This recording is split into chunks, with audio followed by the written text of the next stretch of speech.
सत्य, ईमानदारी और निरंतरता के सिद्धांतों पर आधारित स्थानीय, राष्ट्रीय और अंतर्राष्ट्रीय समाचारों को टेक्स्ट, ऑडियो और वीडियो के रूप में साझा करने के लिए लाइक, कमेंट और शेयर करें। अब संक्षिप्त समाचार सुनिए। नितिन नबीन कौन है जिन्हें बीजेपी ने बनाया राष्ट्रीय कार्यकारी अध्यक्ष?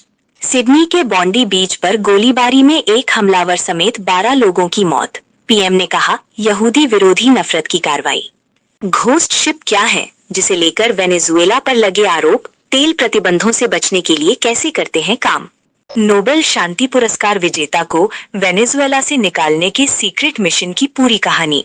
इंडिगो संकट ने किसकी नाकामी को उजागर किया? राजस्थान में एथेनॉल फैक्ट्री को लेकर क्यों हुई हिंसा, अब कैसे हैं हालात? Ground report. भारत की मिडिल क्लास के सपनों को पहिए देने वाली मारुति की कहानी।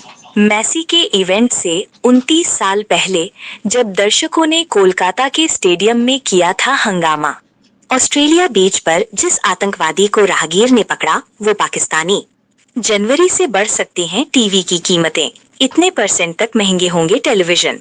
नितिन नवीन को बीजेपी ने राष्ट्रीय कार्यकारी अध्यक्ष बनाकर क्या मैसेज दिया? सिडनी हमले पर भड़के इजरायली पीएम नेतन्याहू बोले, ऑस्ट्रेलिया की नीतियों ने आग में डाला घी। सचिन से मिले मेसी, मास्टर ब्लास्टर ने इंडियन जर्सी की गिफ्ट। भारतीय रुपए पर बड़ी खबर, नेपाल में अब 200 और 500 के करेंसी नोट भी चलेंगे। क्या है पूरा अपडेट? अब पूरी बीजेपी ने बिहार सरकार में मंत्री नितिन नबीन को पार्टी का राष्ट्रीय कार्यकारी अध्यक्ष नियुक्त किया है। ये नियुक्ति संसदीय बोर्ड के निर्णय के बाद तत्काल प्रभाव से लागू हुई। नितिन नबीन पथ निर्माण मंत्री, छत्तीसगढ़ प्रभारी और बांकीपुर से विधायक हैं। प्रधानमंत्री मोदी सहित वरिष्ठ नेताओं ने उनके संगठनात्मक अनुभव, परिश्रम और समर्पण की सराहना की। उन्होंने इसे कार्यकर्ताओं की मेहनत का परिणाम बताया। ऑस्ट्रेलिया के न्यू साउथ वेल्स राज्य के सिडनी स्थित बॉन्डी बीच पर भीड़भाड़ वाले इलाके में हुई गोलीबारी में 11 लोगों और एक हमलावर की मौत हो गई, जबकि 29 लोग घायल हुए हैं। ये घटना हनुका उत्सव के दौरान शाम लगभग 6:47 बजे हुई। पुलिस ने इलाके को घेर लिया, एक हमलावर मारा गया और दूसरा हिरासत में है। अमेरिकी राष्ट्रपति डोनाल्ड ट्रंप ने बताया कि अमेरिकी सेना ने वेनेजुएला की तट के पास एक बड़े तेल टैंकर को जब्त किया है, जिसे अब तक की सबसे बड़ी कार्रवाई बताया गया। वेनेजुएला के राष्ट्रपति निकोलस मादुरो की सरकार ने इसे समुद्री डकैती और खुली चोरी कहा। ये टैंकर कथित रूप से उस घोस्ट फ्लीट का हिस्सा था जिससे वेनेजुएला तेल प्रतिबंधों से बचता रहा है। देश की सबसे बड़ी एयरलाइन इंडिगो को हाल ही में गंभीर संकट का सामना करना पड़ा, जब बड़ी संख्या में उड़ानें रद्द और विलंबित हुईं। एयरपोर्ट पर हजारों यात्री फंस गए, लंबी कतारें लगीं और लोगों की शादियां, इंटरव्यू व यात्राएं प्रभावित हुईं। टिकटों की कीमतें अचानक बढ़ गईं। इंडिगो ने माफी मांगते हुए प्रभावित यात्रियों को ट्रैवल वाउचर देने की घोषणा की। राजस्थान के हनुमानगढ़ जिले के राठीखेड़ा गांव में निर्माणाधीन एथेनॉल फैक्ट्री के विरोध में चल रहा आंदोलन 10 दिसंबर को हिंसक हो गया। महापंचायत के बाद किसान फैक्ट्री की ओर बढ़े, जिस पर पुलिस ने लाठीचार्ज और आंसू गैस का इस्तेमाल किया। इसके बाद आगजनी, तोड़फोड़ हुई और कई किसान व पुलिसकर्मी घायल हुए। पुलिस ने 107 लोगों के खिलाफ मामला दर्ज किया। 14 दिसंबर 1983 को गुड़गांव की फैक्ट्री से पहली मारुति 800 कार बाहर निकली, जिसने भारत के ऑटोमोबाइल इतिहास की दिशा बदल दी।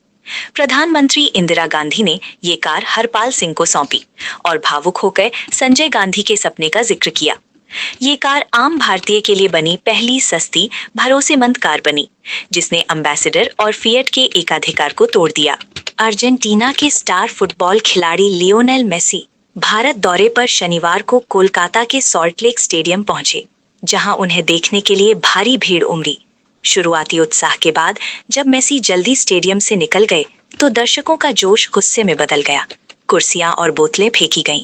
ये घटना कोलकाता में 1996 के विश्व कप सेमीफाइनल के दौरान हुए दर्शकोपद्रव की याद दिलाती है। ऑस्ट्रेलिया के सिडनी स्थित बॉन्डी बीच पर हनुक्का त्योहार की पहली रात हुए गोलीबारी हमले को पुलिस ने आतंकवादी हमला घोषित किया है।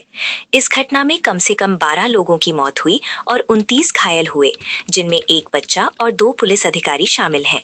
पुलिस के अनुसार संदिग्धों में से एक की पहचान नवेद अकरम के रूप में हुई है। जांच जारी है। दक्षिण अफ्रीका के खिलाफ तीसरे टी20 अंतर्राष्ट्रीय मुकाबले में हार्दिक पांड्या ने ऐतिहासिक उपलब्धि हासिल की।